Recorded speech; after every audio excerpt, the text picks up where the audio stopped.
Gloria al Señor, le damos la bienvenida a cada uno de los hermanos, de los que nos escuchan. Buenas tardes o buenos días o buenas noches, no sé en qué horario vaya a escuchar usted esta grabación. Toda la gloria sea para Dios y vamos a hablar de un tema muy importante, un tema que ha sido motivo de debate, pero también ha sido motivo de mucha confusión por no tener un estudio profundo teológico o apologético desde las Escrituras. Y vamos a comenzarlo con una pregunta. La pregunta dice de la siguiente manera: ¿qué destino eterno tendrán los que nunca escucharon el Evangelio? Esta pregunta es muy interesante y nos pone a pensar a dónde irán a parar los que nunca escucharon las buenas nuevas de salvación. Además añade otras preguntas que giran alrededor de esta interrogante. ¿Cómo se salvaron las personas del Antiguo Testamento? ¿Y los que vivieron antes de la ley mosaica? ¿Cómo serán juzgados? ¿Son inocentes solo por no haber escuchado el Evangelio? ¿Es Dios injusto? Bueno, veamos qué dice la Biblia en cuanto a este tema que mueve las emociones y sentimientos de muchos y que lamentablemente se ha tergiversado, dando paso a malas interpretaciones de algunos textos y pensamientos. Bueno, vamos a dividir este estudio, gloria al Señor, en períodos. Lo traté de hacer así para poder, al desglosarlo, que podamos entender cada período y al final poder hacer un resumen o una conclusión. El primer período o el primer punto sería la condición del hombre sin Dios después del pecado de Adán y Eva. Es decir, en qué condición quedó la humanidad después que Adán y Eva pecaron. El segundo período o punto, los que no tenían la ley mosaica. Desde Adán hasta Moisés. Ahí vamos a ver ese período que pasó. Luego, el siguiente sería los que recibieron la ley mosaica hasta el nuevo pacto. Es decir, desde Moisés hasta la venida de Cristo. Luego el siguiente punto, todos los que escucharon el Evangelio de nuestro Señor Jesucristo. Y los que nunca escucharon las buenas nuevas de salvación en Cristo Jesús. Recuerde que todas estas preguntas o interrogantes o periodos se están formulando para poder ver a la luz de la Biblia qué pasó con esas personas que nunca han escuchado el Evangelio. También vamos a explicar dos puntos importantes. ¿Qué es la revelación general y especial? Que es importante tocarlo y tomarlo en cuenta en este estudio. Y vamos a hacer una explicación de Romanos capítulo 2. Bueno, pasemos al primer periodo o al primer punto, que es la condición del hombre sin Dios después del pecado de Adán y Eva. Bueno, la Escritura declara que uno de los efectos inmediatos de la caída fue que la humanidad se separó de Dios. La muerte se convirtió en una realidad y toda la creación estaba sujeta a ella. Todos los hombres mueren, los animales mueren, toda la vida vegetal muere. La tierra cayó en maldición. Lo vemos en Génesis 3:17. Cuando Adán eligió rebelarse contra su Creador, perdió su inocencia, su mente fue oscurecida por el pecado, al igual que las mentes de sus descendientes, y quedaron separados de Dios. Esto lo encontramos en Romanos 5:12. Por tanto, como el pecado entró en el mundo por un hombre, y por el pecado la muerte, así la muerte pasó a todos los hombres, por cuanto todos pecaron. Y en Romanos 3:23 nos dice: por cuanto todos pecaron y están destituidos de la gloria de Dios. Los efectos de la caída son numerosos y de gran alcance. El pecado ha afectado cada aspecto de nuestro ser. Ha afectado nuestras vidas en la tierra, nuestro destino eterno. Bueno, es importante resaltar que Adán y Eva no tenían la ley mosaica, ni mucho menos el Evangelio. Pero esto no quiere decir que vivían sin ley, ya que Dios les dio mandatos. Uno de ellos lo vemos en Génesis 2, 16 y 17. Cita así: y mandó Jehová Dios al hombre diciendo: de todo árbol del huerto podrás comer, mas del árbol de la ciencia del bien y del mal no comerás, porque el día que de él comieres, ciertamente morirás. Por tanto, es que cayeron en transgresión al violar el mandato divino, y se hallaron culpables y recibieron las consecuencias que se les habían advertido si pecaban. Así entraron estos dos personajes a la humanidad: la muerte espiritual y la muerte física. Porque alguien podría citar, ¿no?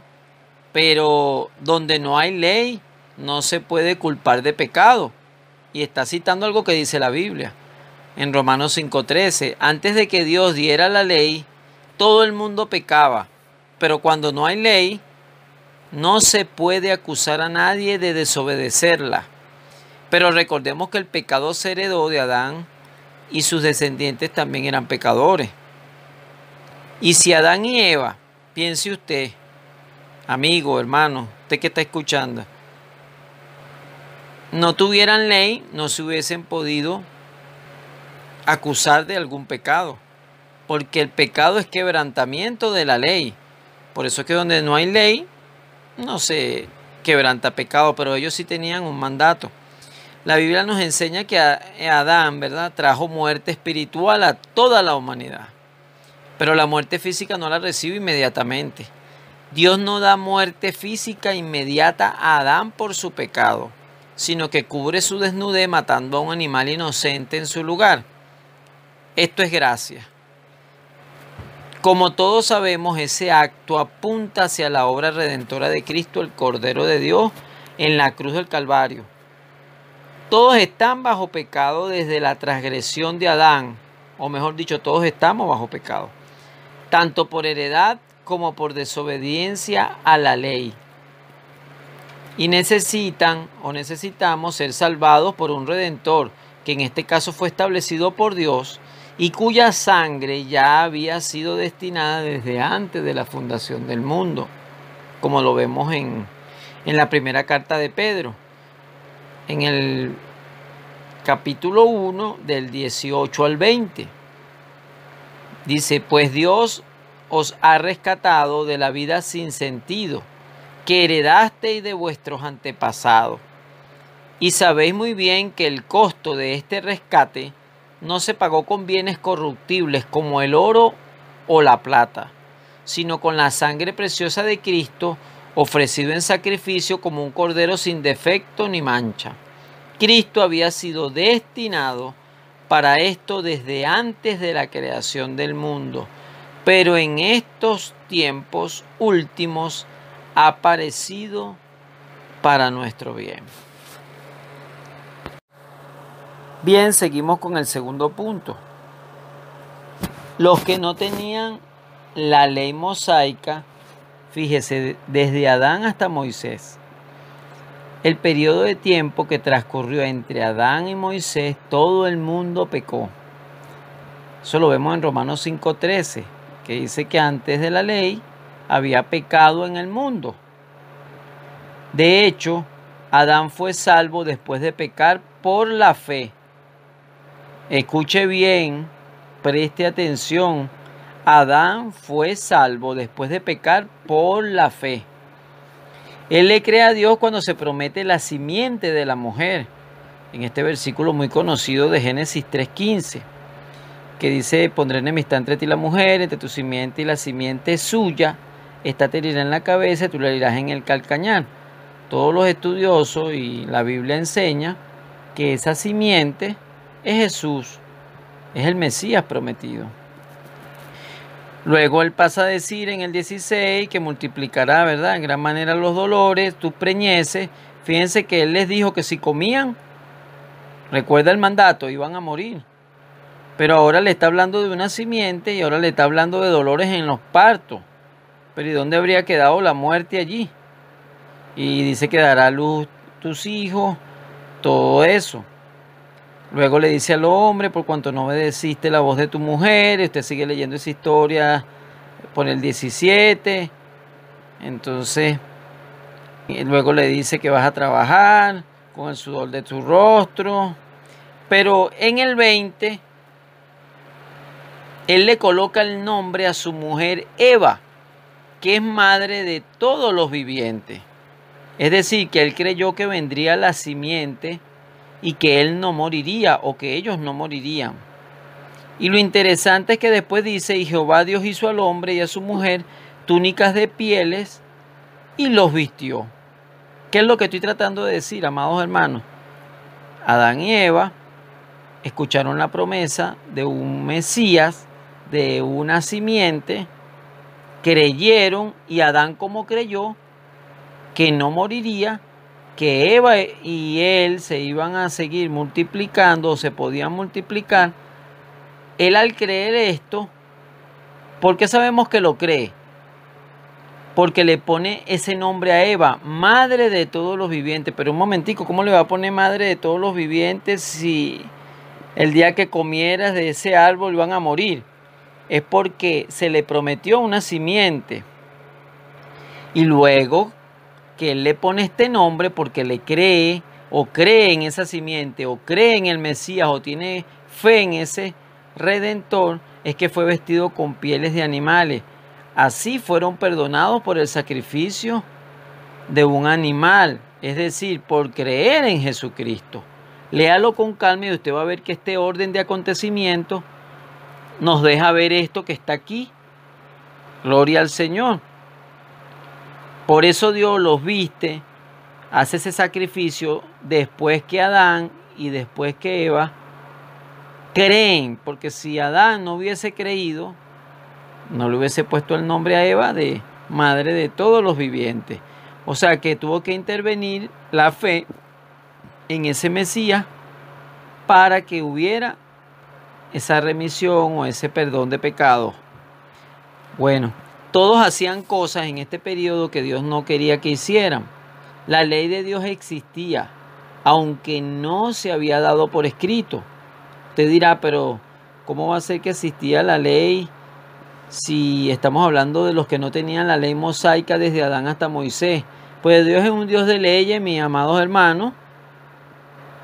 Y aunque no estaba escrita la ley, todo el mundo estaba transgrediendo esa ley, aunque no había sido escrita. Pero explíqueme.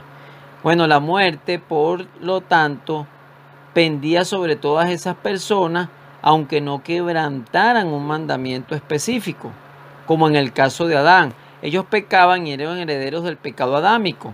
Romanos 5:14 nos dice, sin embargo, los que vivieron desde Adán hasta Moisés tuvieron que morir.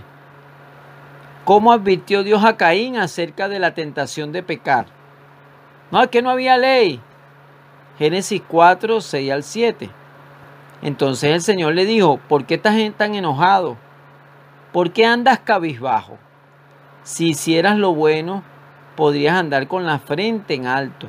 Pero si haces lo malo, el pecado te acecha, como una fiera lista para atraparte. No obstante, tú puedes dominarlo.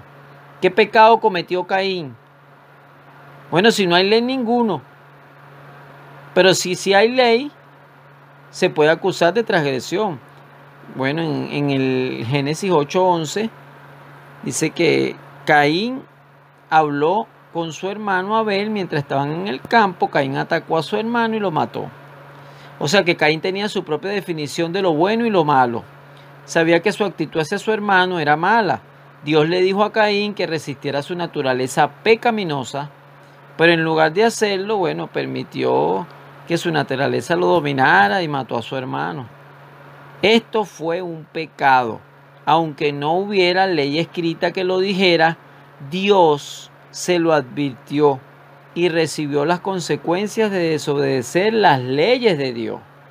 Los seres humanos normales tienen una conciencia, un sentido innato de lo bueno y lo malo. A esto es a lo que se refiere Pablo en Romanos 2, 14 y 15.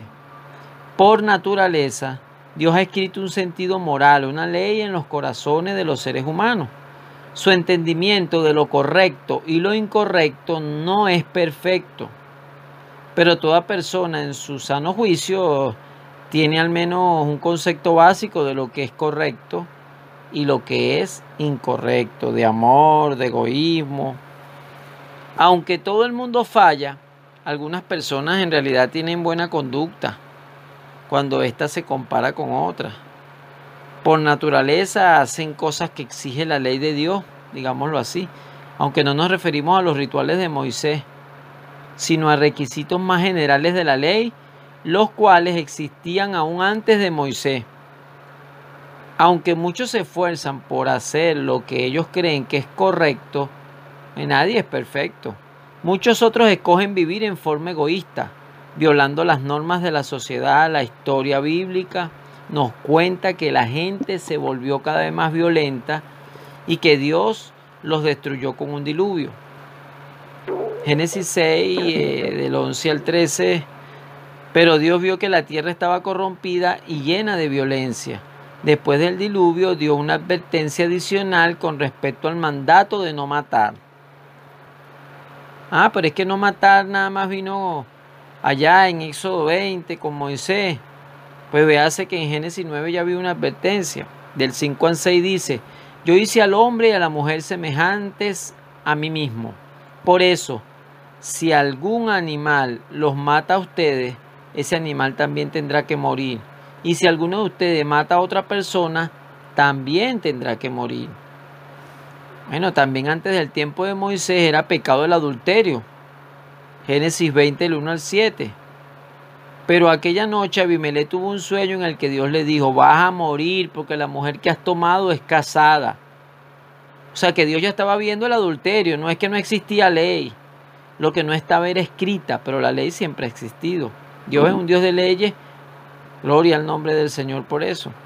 En Génesis 39, 9, estoy leyendo otras versiones de la Biblia. Cuando leo la cita, que no es la Reina Valera 60, utilizo otra. En este momento voy a leer Dios habla hoy. Dice Génesis 39, 9. En esta casa nadie es más que yo.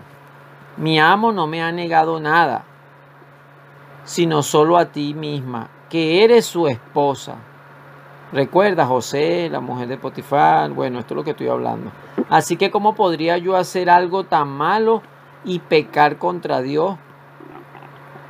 Entonces, ¿cómo José sabía que el adulterio era malo?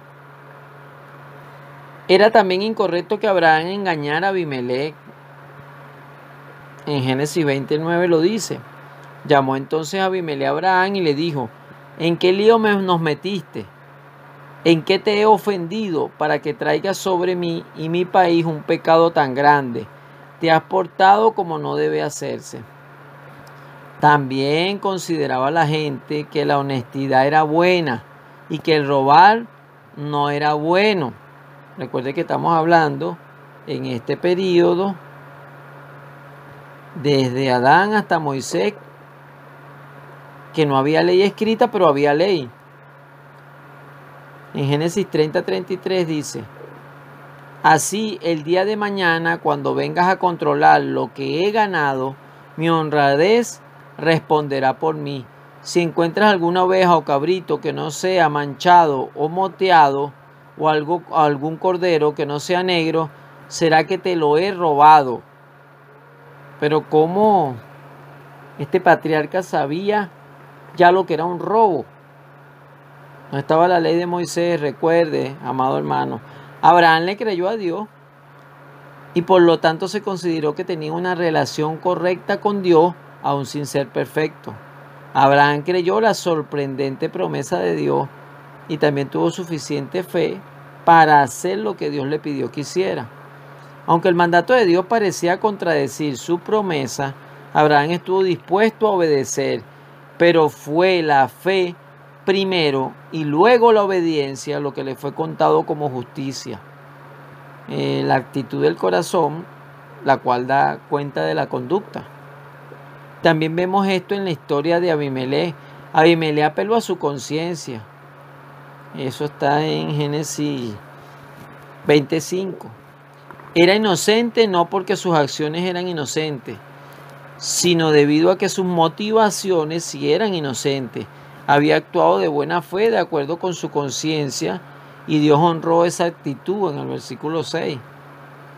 Bueno, Abraham obedeció todos los mandamientos de Dios, pero como ya hemos visto, Abraham no era perfecto, se rió de la promesa de Dios. Usted recuerda eso por allá en Génesis 17.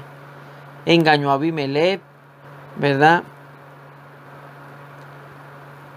Ocasionó un problema, ¿verdad?, en la fidelidad conyugal con su esposa. Tampoco le fue fiel a ella. Ante la insistencia de Sara, tuvo relaciones con Agar, la sierva de su esposa, eso está en Génesis 16, lo cual pronto condujo a celos y a otros problemas familiares. En ocasiones Abraham mostró debilidad en su fe, pero en todo tiempo confió en Dios y su fe fue aprobada, según nos lo dice Génesis 15:6. Usted puede hacer pausa en este audio y buscar las citas bíblicas que yo no mencione aquí, amado hermano. La fe de Abraham se demostró dramáticamente cuando Dios le pidió que sacrificara a su hijo. Abraham obedeció, aunque pareciera que al sacrificar a su hijo no se iba a cumplir la promesa de Dios. Claro, le está diciendo que va a tener hijos y ahora le está pidiendo un sacrificio, pero tenía fe en que Dios de alguna manera lo cumpliría. Y Dios cumplió esto. También ilustra la importancia de la fe, porque el sacrificio que Dios le pidió a Abraham no había sido permitido bajo la ley de Moisés. Abraham fue contado como justo por medio de la fe, no mediante lo que ahora se llama la ley de Moisés. Recuerde que los mandamientos específicos de Dios para una persona o para un pueblo en determinado tiempo no siempre son exactamente iguales a los mandamientos de otro tiempo o para otras personas. A nosotros no se nos exige obedecer los mandamientos que Dios le dio a Adán, todos en específico, ¿no? O los mandamientos que Dios le dio a Noé, de que construyera un arca, tampoco si eso se aplica a nosotros.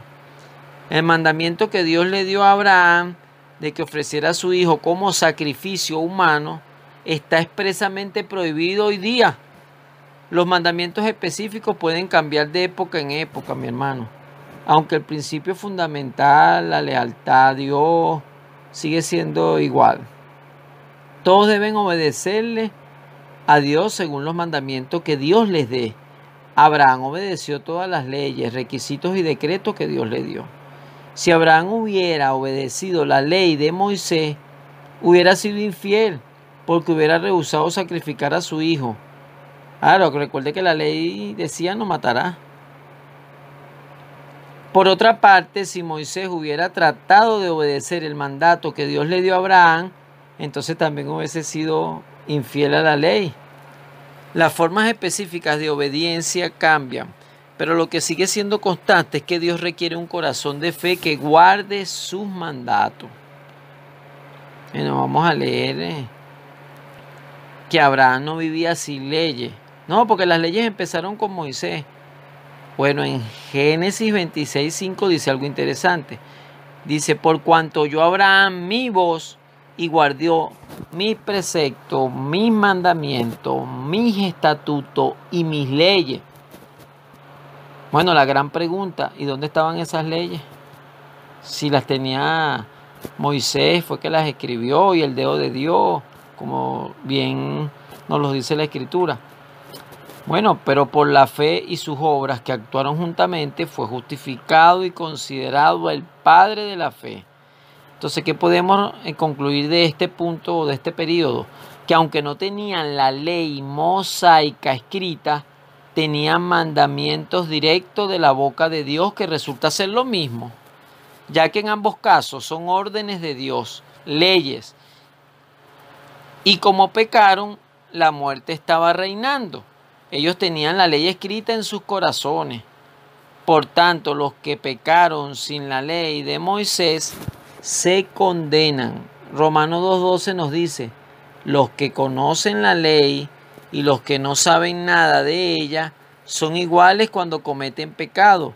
Los que no conocen la ley y cometen pecados se condenarán.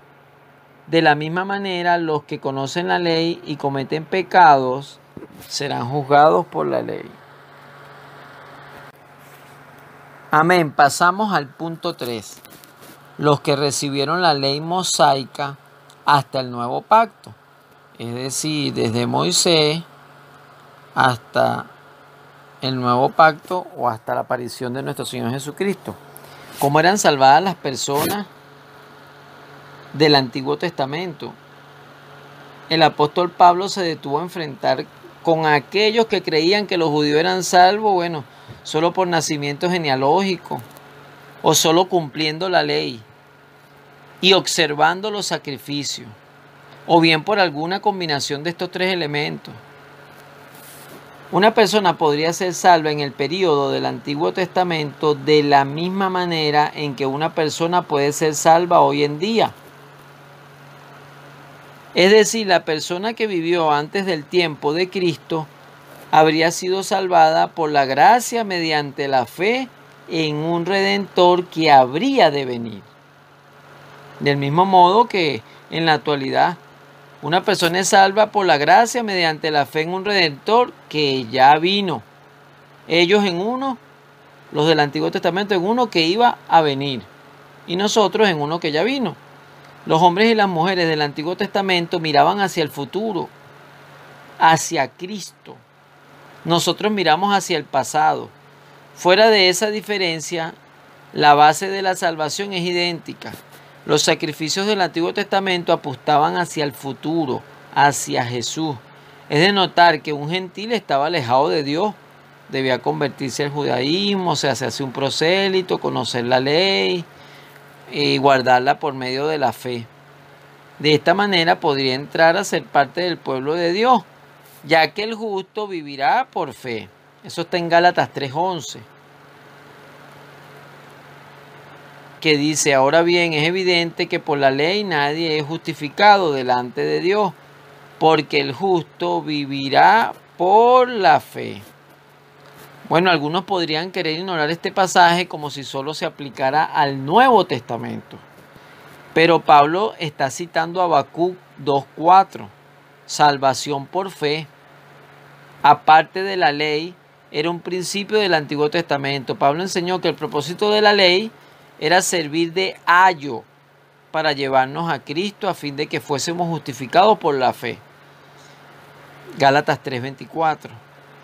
También en Romanos 3:20, Pablo enseña que el cumplimiento de la ley no salvó ni a los judíos del Antiguo ni del Nuevo Testamento, porque ya que por las obras de la ley ningún ser humano será justificado. La ley nunca tuvo la intención de salvar a nadie. El propósito de la ley era hacernos conscientes del pecado. Entonces, ¿cómo se salvaba la gente? Mis hermanos, afortunadamente la respuesta a esa pregunta se encuentra fácilmente en la Escritura, de manera que no hay duda de cuál era el modo de salvación del Antiguo Testamento. En Romanos 4, el apóstol Pablo deja muy claro que el camino de salvación del Antiguo Testamento era el mismo que el del Nuevo Testamento, el cual es solo por gracia, por medio de la fe, únicamente en Cristo. Escuche bien. Para probar esto, Pablo nos recuerda a Abraham, quien fue salvo por la fe.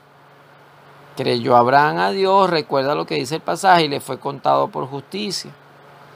De nuevo Pablo cita el Antiguo Testamento para comprobar su afirmación, esta vez en Génesis 15:6. Pablo continúa estableciendo que la forma para ser salvo en el Antiguo Testamento era solo a través de la fe. En Romanos 4:23 y 24 escribe: y no solamente con respecto a él se escribió que le fue contada, sino con respecto a nosotros, a quienes ha de ser contada. Esto es, a los que creemos en el que levantó de los muertos a Jesús, Señor nuestro.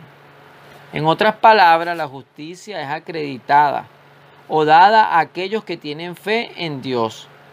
Abraham, David y todos nosotros compartimos el mismo camino de salvación. Y la Escritura, previendo que Dios había de justificar por la fe a los gentiles, dio de antemano la buena nueva a Abraham, diciendo: en ti serán benditas todas las naciones. De modo que los de la fe son bendecidos con el creyente Abraham. En Gálatas 3, 8, 9, está citando Génesis 12, 3. Ya en Génesis 3, 15, vemos la promesa de un futuro Salvador, como ya leímos más arriba, en otro de los puntos. Y a lo largo del Antiguo Testamento hay cientos de promesas de que el Mesías salvaría a su pueblo de sus pecados. Mateo 1:21, Isaías 53, del 5 al 6, etcétera, etcétera, etcétera. Por ejemplo, la fe de Job estaba en el hecho de que sabía que su Redentor vive y al fin se levantará sobre el polvo. Eso está en Job 19:25. Es evidente que los santos del Antiguo Testamento estaban conscientes del Redentor prometido y se salvaron por la fe en ese Salvador. De la misma manera que las personas se salvan hoy día. No hay otra manera. Jesús es la piedra reprobada por vosotros los edificadores, la cual ha venido a ser cabeza del ángulo. Y en ningún otro hay salvación, porque no hay otro nombre bajo el cielo dado a los hombres en que podamos ser salvos. Usted conoce el pasaje, que es Hechos 4, 11 y 12, que está citando el Salmo 118, 22.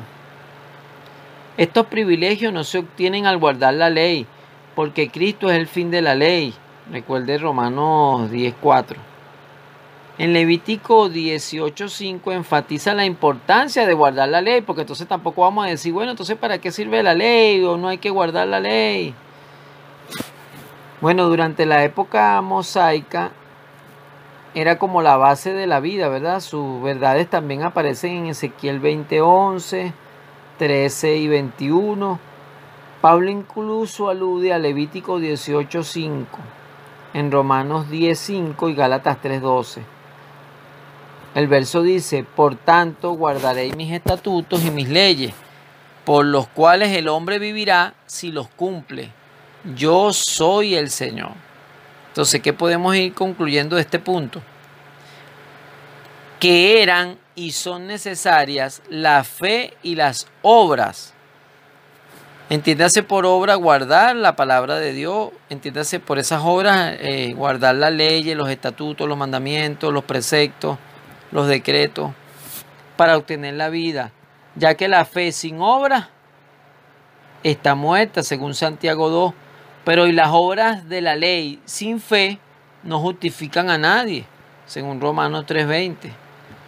¿Qué dice Santiago 2:14? Recuérdelo, mi hermano. Si alguno dice que tiene fe, pero no viene con obras, ¿y qué va a obrar? Lo que dice la ley. Dice, ¿de qué le sirve? ¿Acaso lo salvará esa fe? Entonces podemos decir que había salvación por la fe al guardar la ley de Dios. Y aunque hubieron cambios en la ley, la fe era y es el elemento principal de toda la Escritura para dar vida, acompañada de la ley. Esta es la moneda de dos caras indispensable. Aquí seguimos, pero tenemos que explicar algo que es la revelación general y especial. Bueno, pero ¿por qué tenemos que explicar eso? Ya usted va a ver. Porque es que hay un versículo central en el Nuevo Testamento que nos explica el fin de la revelación general. Escuche bien, una revelación general y una revelación especial. Dice ese pasaje que está en Romanos 1:20.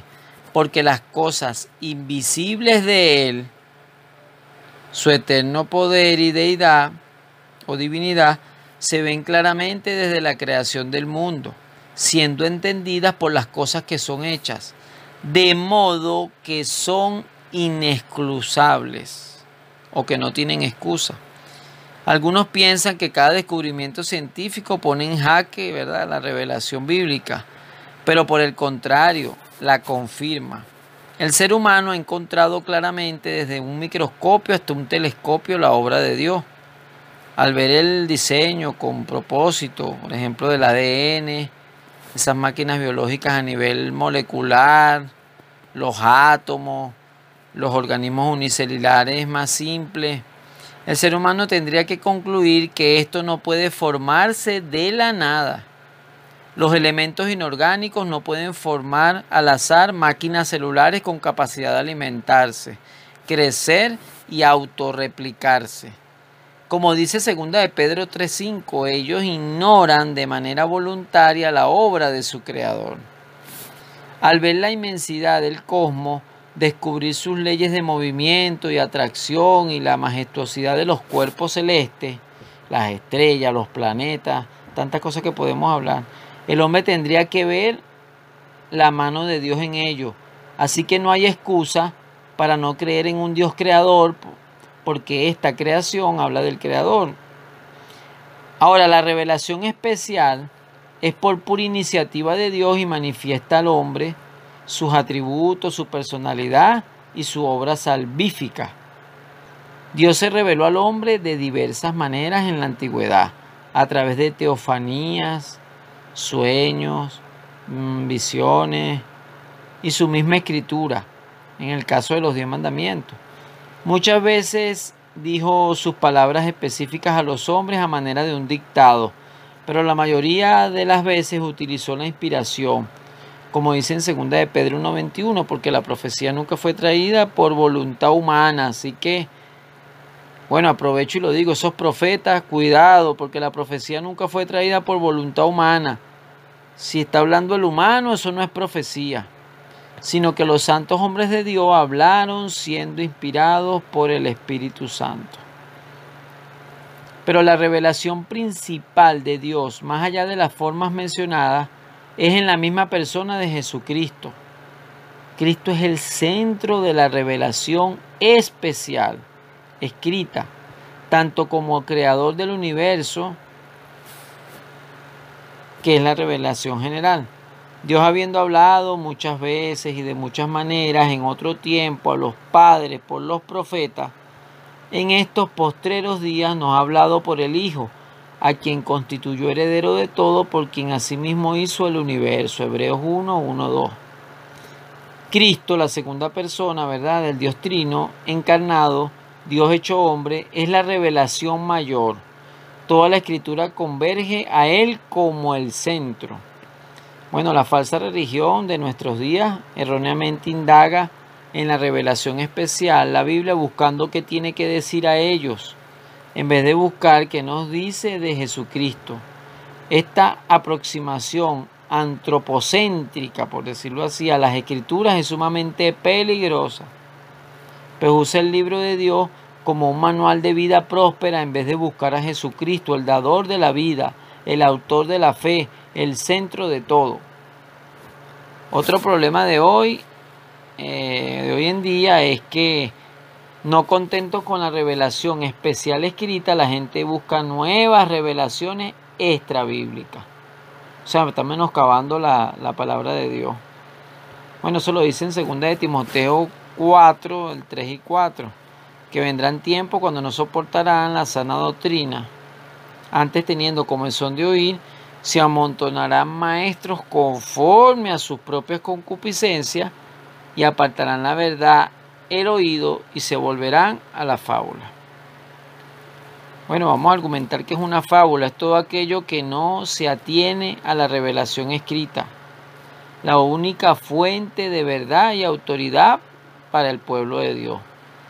Entonces podemos concluir de este punto que en la revelación general de Dios, en la creación de todas las cosas, los hombres no podrán ser justificados argumentando que no conocieron a un Dios, aunque no hayan escuchado el Evangelio, pues Dios se les reveló y aparte les colocó una ley en su conciencia, y el hombre tomó del fruto del conocimiento del bien y del mal.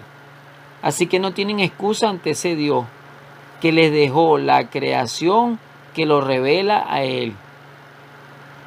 No, es que nunca oyeron el Evangelio, que es lo que estoy tratando de decir, pero la creación les muestra a Dios y por allí buscan al Dios de la creación y van a llegar a Jesucristo y Jesucristo los va a salvar. Dios se va a encargar de eso. Gloria al nombre del Señor. Pasemos al siguiente punto, que es mucho más fácil, más corto. Todos los que escucharon el Evangelio de nuestro Señor Jesucristo. Bueno, ¿qué pasará con ellos? Muy sencillo. Los que han conocido el Evangelio y creyeron al mensaje de la cruz, la obra de redención y expiación serán salvos por la fe. Los que oyeron y no quisieron creer en el Hijo de Dios como único Salvador, ni obedecer el Evangelio, serán condenados. Así de fácil, según Juan 3:36. Pasamos al siguiente punto.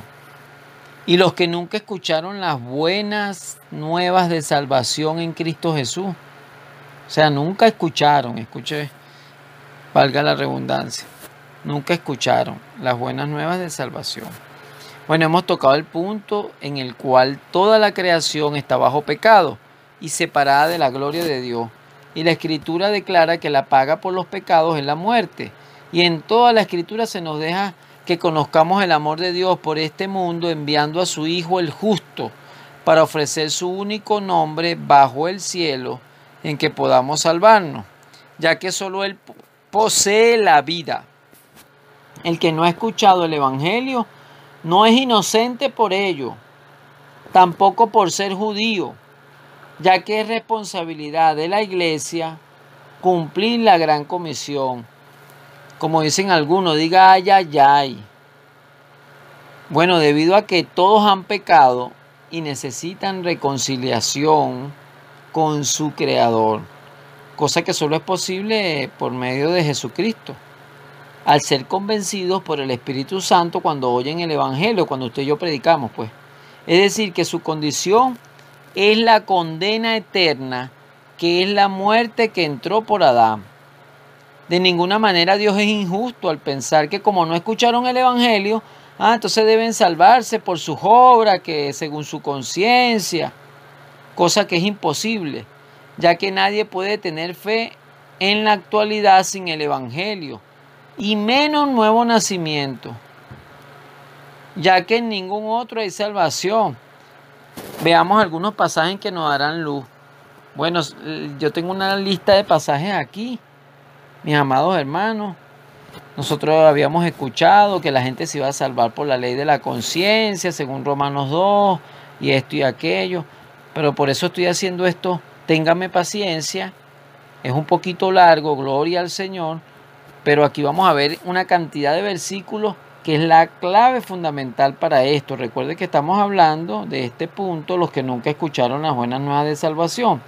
En Romanos 10, del 13 en adelante, dice: todo aquel que invoca el nombre del Señor será salvo. Y el que no lo invoque, bueno, usted lo sabe. Pero aquí surge una serie de preguntas. ¿Cómo van a invocar el nombre de alguien en quien no creen? ¿Y cómo van a creer en aquel de quien nunca oyeron hablar? ¿Y cómo van a oír sin nadie que les predica o que les predique? ¿Y cómo irán a predicarles si nadie los envía? Fíjense, usted puede seguir leyendo hasta el 21. Voy a leer otra cita. Juan 1:4 dice: en él estaba la vida.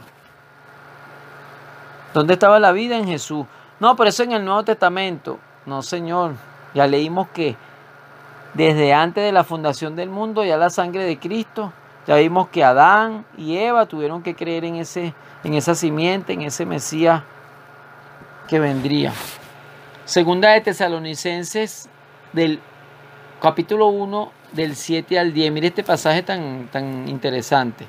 Y a vosotros que sufrís, os dará descanso, lo mismo que a nosotros. Esto sucederá cuando el Señor Jesús se manifieste desde el cielo entre llamas de fuego con sus poderosos ángeles, para castigar a los que no conocen a Dios ni obedecen el Evangelio de nuestro Señor Jesucristo. Uno de los que no conocen. ¿Por qué no conocen? Porque no se les predicó. Pero es que son inocentes por la conciencia. Aquí no está diciendo eso. Para castigar a los que no conocen a Dios ni obedecen el Evangelio de nuestro Señor Jesucristo. Ellos sufrirán el castigo de la destrucción eterna, lejos de la presencia del Señor y de la majestad de su poder. Imagínese usted lo que está diciendo aquí. Cuando el Señor venga, ¿quién va a castigar? A los que no conocen a Dios y a los que no obedecen el Evangelio, que es muy diferente. No lo obedecen porque lo conocen. Sí lo conocen, pero no lo obedecen. Así que si usted, mi amado hermano, es cristiano y no está obedeciendo el Evangelio, recuerde que el Señor Jesús vendrá y dice que los que no conocen y los que no obedecen sufrirán el castigo de destrucción eterna. No dice que hay salvación con la conciencia, nada que ver. Tienen que conocer a Dios, tienen que convertirse y salvarse. Voy a leer otro pasaje. Dice, yo soy la puerta. El que por mí entrare, ¿qué dice? Será salvo. Juan 14:6, yo soy el camino, la verdad y la vida. Hechos 4:12, de hecho en ningún otro hay salvación, en ningún otro. Romanos 8:1, por lo tanto ya no hay ninguna condenación para los que están unidos a Cristo Jesús. No hay condenación para los que están en Cristo. Y los que no están en Cristo, bueno, condenación. De él dan testimonio todos los profetas, que todo el que cree en él recibe por medio de su nombre el perdón de los pecados. Hechos 10:43. Dice lo mismo. Mire, eso lo vamos a conseguir por todos lados. Juan 3:36, que cree en el Hijo tiene vida eterna, pero el que rechaza al Hijo no sabrá lo que es esa vida, sino que permanecerá bajo el castigo de Dios. O sea, permanecerá bajo el castigo de Dios, así como está. Recuerde que desde Adán entró el pecado y entró la muerte y todos están destituidos del reino de Dios. No se olvide de eso. ¿Qué es lo que hace la diferencia? Creer en Jesús. No hay otra. Bueno, Juan 3:16 está de más para que todo el que crea en él no se pierda, sino tenga vida eterna. Y en Juan 3:18, el que cree en él no es condenado, pero el que no cree ya está condenado. Según de Timoteo 3:15, desde tu niñez conoces las sagradas escrituras, que pueden darte la sabiduría necesaria para la salvación mediante la fe en Cristo Jesús. O sea que la Biblia da el conocimiento para la salvación que es en Cristo, no la salvación en la conciencia ni en la mente. Hebreos 5:9, y consumada su perfección, llegó a ser autor de salvación eterna para todos los que le obedecen. Juan 6:40, seguí diciendo lo mismo todos estos pasajes, el mismo hilo de pensamiento. Porque la voluntad de mi Padre es que todo el que reconozca al Hijo y crea en Él tenga vida eterna y yo lo resucite en el día final. Si van a resucitar a Abraham, si van a resucitar a Moisés y van a resucitar los patriarcas, porque ellos tuvieron fe en Jesucristo. No, pero que no se había revelado, que vamos a seguir viendo que esto se sostiene. Juan 17:3, y esta es la vida eterna, que te conozcan a ti, al único Dios verdadero, y a Jesucristo. Juan 10:27, mis ovejas oyen mi voz, yo las conozco, ya me siguen, yo les doy vida eterna. No hay otra forma, Jesús es el que da la vida. Tito 1:2, nuestra esperanza es la vida eterna, la cual Dios, que no miente, ya había prometido antes de la creación. Mire qué importante. Antes de la creación ya Dios había prometido la vida eterna. ¿Y dónde estaba la vida eterna? En Cristo. No me venga con que Cristo fue creado y no existía, o fue el primero de la... No, Señor, Él es eterno y ha existido por siempre. Primera de Juan 5:11. Y el testimonio es este, que Dios nos ha dado vida eterna, y esa vida está en su Hijo. El que tiene al Hijo tiene la vida. El que no tiene al Hijo no tiene la vida. Primera de Juan 5:11 al 2. Siguiente pasaje, Juan 3:3. De veras te aseguro que quien no nazca de nuevo no puede ver el reino de Dios. En el Juan 3:5 dice, yo te aseguro que quien no nazca de agua y de espíritu no puede entrar en el reino de Dios. Fíjense, no puede ver el reino el que no nazca de nuevo, y el que no nazca de agua y espíritu ni siquiera puede entrar ni ver el reino de Dios. ¿Y cómo se nace de nuevo? Al escuchar la palabra, al escuchar el evangelio, al creer al poner la fe en ¿qué? En Jesucristo. Juan 4:42. Y decían a la mujer, ya no creemos solamente por tu dicho, porque nosotros mismos hemos oído y sabemos que verdaderamente este es el Salvador del mundo, el Cristo. Romanos 3:24. Pero Él nos ama mucho y nos declara inocentes sin pedirnos nada a cambio, por medio de Jesús.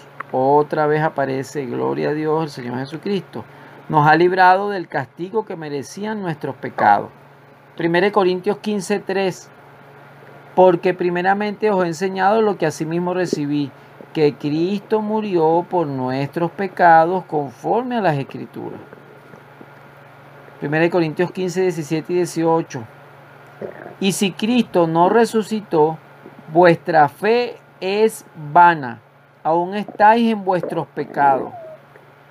Entonces también los que durmieron en Cristo perecieron. Es decir, que si Cristo no hubiese resucitado, y nosotros tenemos fe en Él que resucitó, todavía estuviéramos en nuestros pecados. Y también los que durmieron en Cristo perecieron. Está hablando desde Adán para acá. Abraham, Isaac, Jacob, Jeremías, José. Pare usted de contar todos los que creyeron en Dios y tenían fe en un Redentor que habría de venir. 1 Corintios 15:22 dice, porque así como en Adán todos mueren, está hablando desde Adán, ¿ves? Todos mueren desde Adán, también en Cristo todos serán vivificados. Y no está hablando ese todo desde que vino Cristo. Todos serán vivificados, Adán y de ahí para acá. ¿Usted me entiende? Gálatas 3:17. Lo que quiero decir es esto, el pacto de salvación mediante la fe en Cristo, que había sido previamente ratificado por Dios, no fue abrogado, ni la promesa fue invalidada por la ley dada a Moisés 430 años más tarde. Efesios 1:4 en adelante. Dios nos escogió en Él antes de la creación del mundo para que seamos santos y sin mancha delante de Él en amor. Nos predestinó para ser adoptados como hijos suyos por medio de Jesucristo, escuche, desde antes de la fundación, según el buen propósito de su voluntad. O sea que antes de la fundación del mundo, está hablando antes de cualquier ser humano, Adán, Eva, Caín, Abel, todos. En Él tenemos redención, dice el verso 7, mediante su sangre, el perdón de nuestros pecados conforme a las riquezas de su gracia, que Dios nos dio en abundancia con toda sabiduría y entendimiento. Él nos hizo conocer el misterio de su voluntad conforme al buen propósito que de antemano estableció en Cristo, para llevarlo a cabo cuando se cumpliera el tiempo, reunir en Él todas las cosas, tanto las del cielo como las de la tierra. Pero ese es otro tema, ¿no? Los del cielo. En Cristo también fuimos hechos herederos, pues fuimos predestinados según el plan de aquel que hace todas las cosas conforme al designio de su voluntad. Filipenses 3:9. Y ser hallado en Él, no teniendo mi propia justicia que es por la ley, sino la que es por la fe de Cristo, la justicia que es de Dios por la fe. Primera de Timoteo, 1:15. Palabra fiel y digna de ser recibida por todos, que Cristo Jesús vino al mundo para salvar a los pecadores, de los cuales yo soy el primero. Otra vez salvación en Cristo. Hebreos 9:24. Porque no entró Cristo en el santuario hecho de mano, figura del verdadero, sino en el cielo mismo, para presentarse ahora por nosotros ante Dios. Y Hebreos 11:26, para que usted vea este pasaje, es importante, porque está hablando de Moisés, está hablando en el libro de los Hebreos, y usted ve que dice, por la fe Abraham, por la fe no, porque alguno dirá, ¿cómo se van a salvar en el Antiguo Testamento por la fe? Se salvaban guardando la ley, pero ahí dice que por la fe, por la fe, por la fe. Pero miren Moisés, ¿a quién conocía y por qué tuvo fe? En Hebreos 11:26 dice, teniendo por mayores riquezas, ¿quién? Moisés, no, el vituperio de Cristo. O sea que Moisés conocía a Cristo, al Mesías. Léalo con calma, Hebreos 11:26. Teniendo por mayores riquezas, lea más arriba del 26, va a entender. Teniendo por mayores riquezas el vituperio de Cristo que los tesoros de los egipcios, porque tenía la mirada puesta en el galardón. O sea que Moisés estaba viendo esa simiente prometida a Adán, estaba mirando al futuro y puso la fe anticipadamente en Cristo antes de que viniera, y nosotros ponemos la fe en Cristo que ya vino. Bueno, algunos tienen otros argumentos, ¿no? Ellos dicen que tienen otros argumentos contrarios a esto, por ejemplo, que ellos se salvarán porque Dios los juzgará de acuerdo con su conciencia, que Dios le dará una oportunidad, sea por sueño, sea por visión, sea por ángel o sea después de la muerte. O sea, sin el evangelio, ¿no? Sin predicarle. Que Dios los juzgará tomando en cuenta su sinceridad y de acuerdo con la respuesta que habrían dado si hubieran tenido la oportunidad de oír. O sea, el alcance de la obra expiatoria de Cristo es cósmico, dicen algunos, y por eso abarcará finalmente de manera universal a todos con su amor. Claro, Dios los quiere salvar a todos y si no oyeron el evangelio igual los va a salvar. Dios es soberano absoluto para salvar a quien quiera y donde quiera, sin darnos explicaciones, ni necesitar de ninguno de nosotros. O sea, los salvó y ya, sin evangelio, sin nada. No debemos meternos a opinar sobre esto, dicen otros, ¿no? Porque no hay sustento bíblico para arribar a ninguna conclusión. En mayor o menor grado, cada una de estas alternativas responden antes que a una sana exégesis, digamos, bíblico-teológica, a presupuestos y condicionamientos racionales, humanistas o sentimentales. Es cierto y debemos mantenerlo siempre presente en nuestra memoria, que como humanos tendremos un evidente margen de interrogantes no resueltos. Bueno, las cosas secretas pertenecen a Jehová nuestro Dios. Deuteronomio 29 lo dice. Pero creemos que la Biblia arroja luz sobre este tema que sí estamos hablando. Quizás no toda la que hubiésemos deseado, pero sí la suficiente como para que nos quede bien clarito la condición y el destino eterno del hombre y el tremendo precio que se pagó en el Calvario por él. Repasando sistemáticamente algunos puntos de la clásica teología sistemática, podremos formarnos una mejor apreciación bíblica sobre si los paganos sin Cristo se pierden o no. La Biblia nos declara que el hombre cayó en pecado y se pervirtió totalmente, por cuanto todos pecaron. Recuerde eso, no hay justo ni aun uno, no hay ni siquiera uno. El pecado domina a la raza humana sin excepción desde Adán. Satanás halla campo fértil para accionar. Bueno, siguiendo la corriente de este mundo, conforme al príncipe de la potestad del aire. O sea, el diablo. El espíritu que ahora opera en los hijos de desobediencia, según Efesios 2:2. Lo que los gentiles, los paganos, en la versión popular, sacrifican, ¿verdad? Dice, a los demonios, los sacrifican y no a Dios. Y en Corintios, por allá en el 10:20, ¿verdad? No dice eso. El pecado y la actividad demoníaca han bloqueado al hombre para no darle a Dios la verdadera adoración que él se merece, habiendo conocido a Dios, y esto se refiere a los paganos, no le glorificaron como a Dios, ni le dieron gracia. Mira, Romanos 1:21. La creación y la conciencia no le sirvió para acercarse debidamente al Dios eterno e invisible. de modo que no tienen excusa y por lo tanto la ira de Dios se revela desde el cielo, Romanos 1:18. O sea, la revelación natural a los gentiles no es salvífica. Recuerde la revelación natural o general, pues, sino condenatoria, según Romanos, de los espaganos de Éfeso, mire, en Éfeso, que se habían convertido a Cristo, se nos dice, estabais muertos en vuestros delitos y pecados en los cuales anduviste en otro tiempo. Y éramos por naturaleza hijos de la ira. No que iban al cielo, no que se salvaban por la mente ni por la conciencia. Y éramos por naturaleza hijos de la ira, lo mismo que los demás. Mira, a ver los demás, los que no conocen a Dios.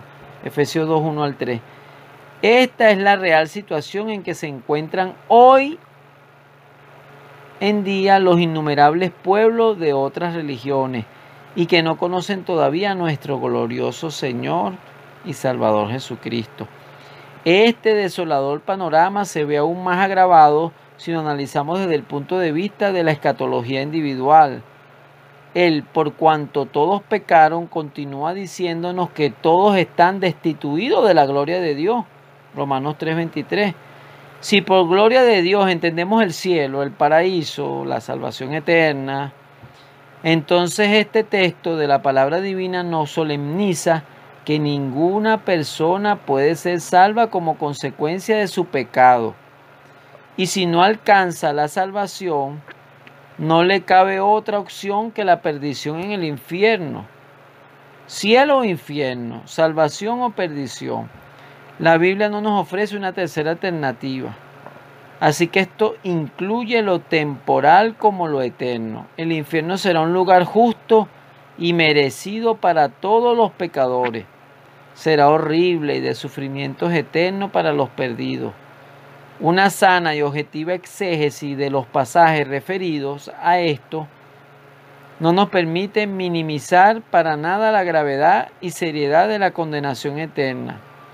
Este lugar está destinado a los que son pecadores, aun cuando no hayan oído el Evangelio, así como y cuanto más los que habiendo escuchado los rechazaron. Bueno, alguien preguntó por ahí, mira, ¿qué debo hacer para merecer el infierno? Nada, fue la respuesta. Con quedarte así como estás. Si no nace de nuevo, se va al infierno. La contestación estaba en lo cierto. Para ir al infierno no hace falta hacer nada especial. Ya por naturaleza somos hijos de ira. La ignorancia de la voluntad de Dios no nos exime del castigo. El que sin conocerlo hizo cosas dignas de azote, que dice, será azotado. No obstante, entendemos que el castigo será proporcional a la luz recibida. Porque aquel que conociendo no se preparó ni hizo conforme a su voluntad, recibirá muchos azotes. Mas el que sin conocerla será azotado poco. Lucas 12 del 47 al 48. Mas Dios muestra su amor para con nosotros, en que siendo aún pecadores, Cristo murió por nosotros. Romanos 5:8. Tremenda y bendita verdad de un Dios infinitamente amoroso. No había otra alternativa para salvar al hombre, y por eso tuvo Él que ser obediente hasta la muerte y muerte de cruz. De hecho, los hombres no se pueden salvar haciendo buenas obras. Admitir esto sería legalismo. Tampoco se pueden salvar obedeciendo a su conciencia. No se pueden salvar obedeciendo a su conciencia, porque la misma está manchada por el pecado. El ser humano es totalmente incapaz de autorredimirse. Y de allí se desprende la imperiosa necesidad de la venida del Hijo de Dios a este mundo. Siendo consecuentes con textos muy conocidos, si no hubiera sido absolutamente imprescindible ante la justicia y la santidad de Dios el sacrificio del Calvario para salvar a los pecadores malvados y perdidos, ¿habría el mandado a sufrir a su Hijo amado? ¿Habría él mandado a sufrir a su Hijo amado? Pregunto. todos los horrores de la muerte que tuvo que sufrir, gloria a Dios. Si los hombres en cualquier parte del mundo, aun cuando no hayan oído, se pueden salvar de alguna manera sin tener la imperiosa necesidad del perdón mediante la sangre de Cristo, entonces ¿para qué tan horrendo sacrificio? Si por la ley fuese la justicia, entonces por demás murió Cristo, Gálatas 2:21. Si los animistas en la selva, los hinduistas, son pobres inocentes que nunca escucharon las buenas nuevas y por eso se podrán salvar, ¿verdad? Los indígenas, los aborígenes. ¿Hasta qué punto estamos dispuestos a darle crédito a la aseveración del Señor a Nicodemo? De cierto te digo, solemne e inmutable verdad, que el que no naciere de nuevo no puede ver el reino de Dios. Y si no podrá ver el reino de Dios es porque no puede entrar. Y si no puede entrar tendrá que ir a otra parte, ya usted sabe. Y esta no es más que la condenación del infierno. Entonces los hombres están perdidos a menos que experimenten en sus vidas el milagro del nuevo nacimiento que es operado mediante el poder de la palabra y el Espíritu. Imagínense si, por ejemplo, Buda, Mahoma o Confucio han podido guiar siquiera un alma al cielo alguna vez, ¿cómo interpretamos entonces nosotros? Y en ningún otro es salvación, porque no hay otro nombre bajo el cielo dado a los hombres que podamos ser salvos. Y queda el categórico, nadie viene al Padre sino por mí. Ya lo leímos. Si toda la clara enseñanza del Nuevo Testamento muestra que Cristo es el único camino y que no hay otro. Y vimos que en el Antiguo también necesitaban la fe. Se pierden por no haber oído. Quizás el punto culminante de la discusión es el de la justicia de Dios. ¿Cómo puede un Dios justo y amoroso condenar a sus criaturas por el simple hecho de que no hayan tenido la oportunidad de escuchar el Evangelio? Queden claro que partimos de la absoluta justicia de Dios. El Dios de toda la tierra no ha de hacer lo que el justo. Génesis 18:25. La perdición, bíblicamente hablando, no es imputable por no haber oído, sino por culpa de la pecaminosidad. Si bien esto es así, no podemos ignorar que también hasta cierto punto esa perdición se da por no haber tenido acceso a la única fuente de salvación, que es el Evangelio. Vamos a poner un ejemplo de esto que quiero decir, ¿no? Un automovilista irresponsable atropella en la calle a un niño. En vez de detenerse para prestarle el debido auxilio, se va a la fuga, como siempre pasa por ahí. Otro automovilista que viene detrás lo ve lo sucedido y tampoco se detiene para socorrerlo. Bueno, el infeliz niño abandonado sobre la acera o el pavimento y a causa de las heridas recibidas fallece al cabo de unos cuantos minutos. ¿Por qué murió? ¿Quién fue el culpable? Murió por causa del que lo atropelló, pero estando aún con vida tal vez se podría haber salvado si quien venía atrás le hubiera prestado auxilio y llevado a un hospital. El primero fue el culpable, pero el segundo no escapa a su responsabilidad no asumida.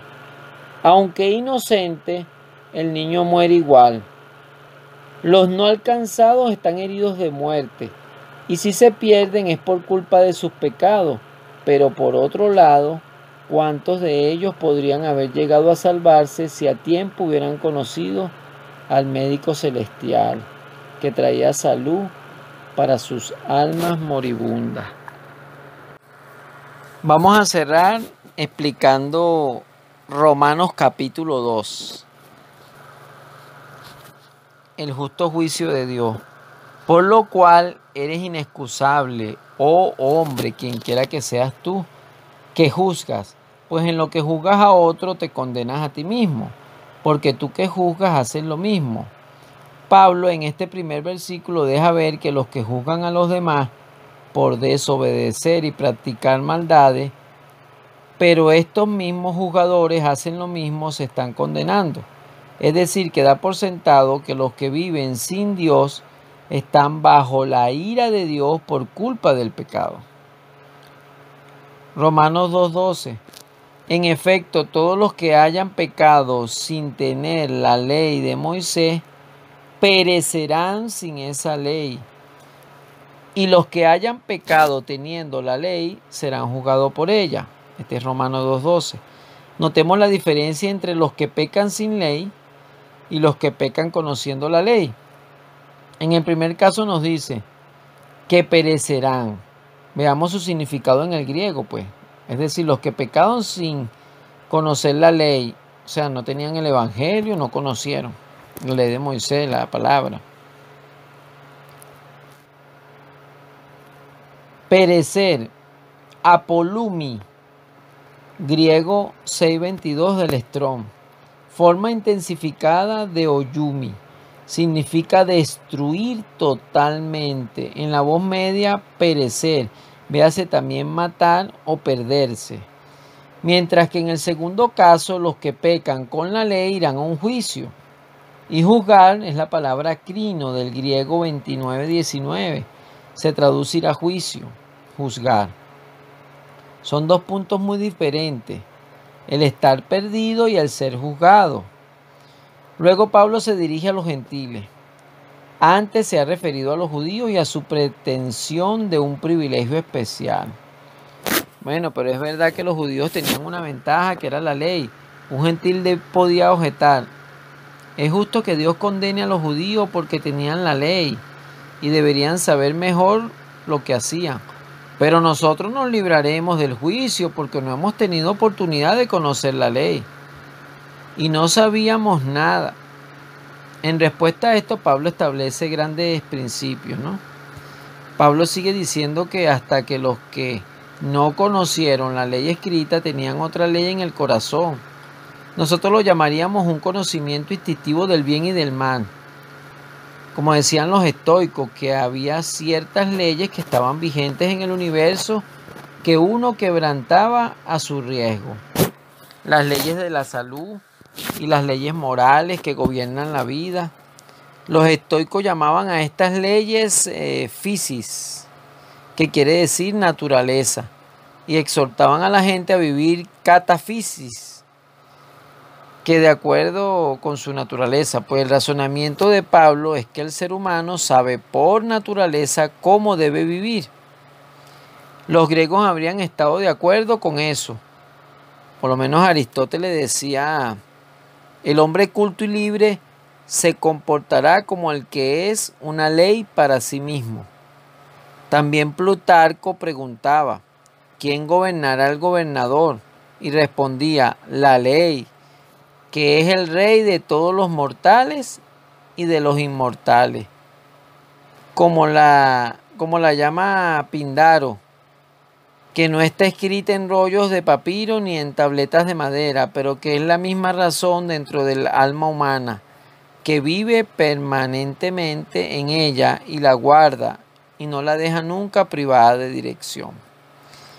Pablo veía el mundo dividido en dos clases de personas: a los judíos con la ley, que procedía directamente de Dios y estaba escrita en forma que la podía leer, y a las demás naciones sin una ley escrita, pero con un conocimiento del bien y del mal implantado por Dios en sus corazones.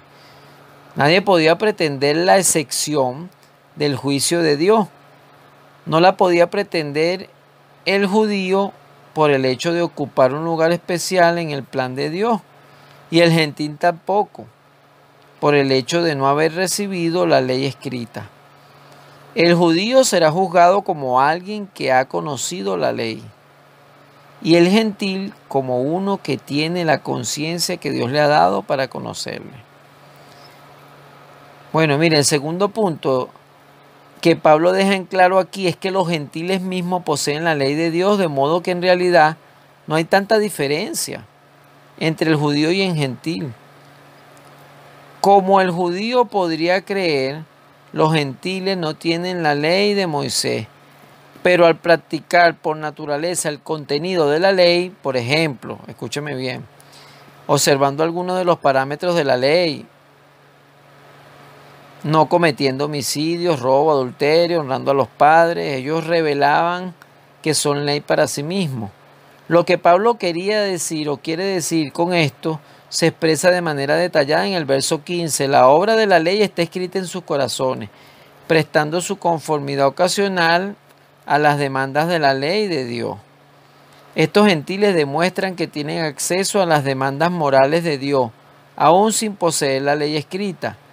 Tienen en su ser interior cierto conocimiento de los requerimientos de Dios, de manera que sus conciencias pueden, en cierta medida, controlar con precisión su actuar conforme a la voluntad de Dios. Aquí Pablo suplementa su enseñanza respecto de la revelación natural en el capítulo 1, recordándonos que toda persona tiene algún conocimiento de la voluntad moral de Dios. No obstante, como generalmente sucede con la revelación natural, este conocimiento no puede conducir a la salvación. El verso 15 no quiere decir que algunos gentiles quizá lleguen a salvarse en el juicio, sino que cada gentil tendrá algunos pensamientos que lo acusarán y algunos que lo excusarán. Recordemos que toda la Escritura nos habla de una sola y única forma de ser salvo, y es a través de un Redentor que limpia nuestros pecados y los quita. Jesucristo es el único medio de salvación en toda la Escritura, en el Nuevo y Antiguo Pacto, según los pasajes y ejemplos bíblicos mencionados en esta disertación. Que Dios les continúe bendiciendo y que la gracia y la paz de Dios nos acompañe. Yo, Félix Flores, su servidor.